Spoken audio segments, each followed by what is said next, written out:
Hello friends, मैं हूं आपके सामने गौरव मिगलानी। जो टॉपिक अब हम इस वीडियो में डिस्कस करने जा रहे हैं, उससे पहले मैं आपको यह बता देता हूं कि इस कंप्लीट टॉपिक का लिंक मैंने आपको इसी वीडियो के डिस्क्रिप्शन बॉक्स में दिया हुआ है। आप चाहें तो वो वीडियो भी देख सकते हैं। अब हम डिस्कस कर लेते हैं कि इन्वेस्टिंग एक्टिविटीज के अंडर में हम कौन कौन सी आइटम्स को इंक्लूड करते हैं। मान लीजिए आपका बिजनेस है एयर कंडीशनर का। अब एयर कंडीशनर की मान लो आप मैन्युफैक्चरिंग कर रहे हो या एयर कंडीशनर को आप परचेज करते हो, प्रॉफिट ऐड करके सेल कर देते हो। मान लीजिए आपका बिजनेस एयर कंडीशनर का है।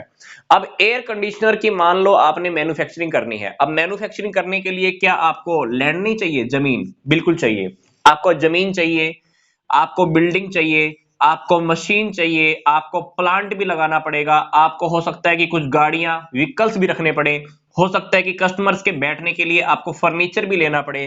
तो आपको लॉन्ग टर्म एसेट्स के अंदर पैसा इन्वेस्ट करना होगा। मतलब जब हम एसेट्स की बात करते हैं, लॉन्ग टर्म एसेट्स की बात करते हैं, उनमें पैसा इन्वेस्ट करने की बात करते हैं, वो सारी एक्टिविटीज हमको इन्वेस्टिंग एक्टिविटीज में काउंट करनी होती है।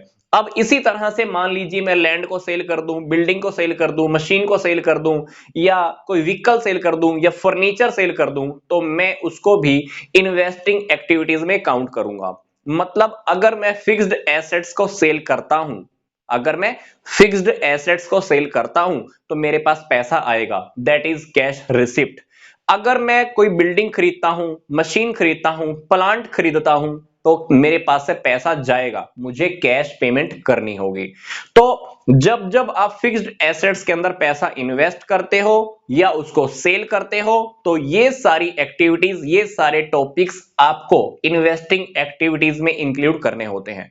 तो आप ये देखिए, इन्वेस्टिंग एक्टिविटीज को हम दो पार्ट्स में कैसे डिवाइड करते हैं। पहला है कैश रिसिप्ट, सेकंड है कैश पेमेंट्स। अब मान लीजिए मैंने कोई फिक्स्ड एसेट सेल कर दी, आपके पास पैसा आएगा तो आप क्या करोगे? उसको प्लस कर दोगे। या हो सकता है कि मैंने किसी कंपनी के शेयर्स खरीद रखे थे, मैंने किसी कंपनी के डिबेंचर्स खरीद रखे थे, तो मैं अगर उस कंपनी के शेयर्स को या उस कंपनी के डिबेंचर्स को सेल कर दूं तो मेरे पास क्या आ जाएगा? पैसा आ जाएगा। मेरा काम रियलिटी में क्या था? एयर कंडीशनर का। मेरा काम क्या रियलिटी में प्रॉपर्टी खरीदने बेचने का था? नहीं।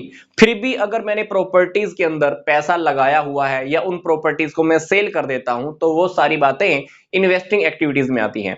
मेरा काम एयर कंडीशनर का था, पर फिर भी मैंने दूसरी कंपनी के शेयर्स खरीदे हुए हैं और उस कंपनी के शेयर्स को मैं सेल कर देता हूं, तो ये सारी बातें इन्वेस्टिंग एक्टिविटीज के अंडर में ही आती हैं। इसी तरह से जब आप किसी को एडवांस देते हो या आपने किसी को लोन दिया हुआ है, वो बंदा, वो पर्सन जब आपको पैसा वापस कर देता है तो हमारे पास कैश रिसिप्ट हो जाएगा। हमारे पास पैसा वापस आ गया, हम क्या करेंगे? Plus, that is cash receipt. इसी तरह से जब हम किसी कंपनी के शेयर्स खरीदते हैं या डिबेंचर्स खरीदते हैं, तो वो कंपनी हमको वापस क्या देती है? इंटरेस्ट या डिविडेंड। हमारे पास पैसा आएगा, मतलब कैश रिसिप्ट का टॉपिक है। इंटरेस्ट और डिविडेंड का हमारे पास आना, दैट इज कैश रिसिप्ट। इसी तरह से मान लीजिए हमारी कोई प्रॉपर्टी है जो डैमेज हो गई है और इंश्योरेंस कंपनी अगर हमको पैसा दे देती है, तो उसको भी आप क्या करते हो? प्लस करते हो। इन्वेस्टिंग एक्टिविटीज के अंदर हम कैश पेमेंट कैसे कैसे करते हैं, ध्यान से देखिए। जब हम फिक्स्ड एसेट्स परचेज करेंगे, ये बात मैंने आपको यहां बताई भी थी, जब जब हम इन एसेट्स को परचेज करेंगे या किसी कंपनी के मैंने शेयर्स खरीद लिए या किसी कंपनी के मैंने डिबेंचर्स खरीद लिए, तो मेरे पास से पैसा चला जाएगा। या मान लो मैंने किसी को एडवांस दे दिया या किसी को लोन दे दिया या कुछ भी लगा लो, आप किसी को उधार दे देते हो, तो आपके पास से पैसा चला जाता है। तो ये सारे वो टॉपिक है जो आपकी इन्वेस्टिंग एक्टिविटीज को लेकर है।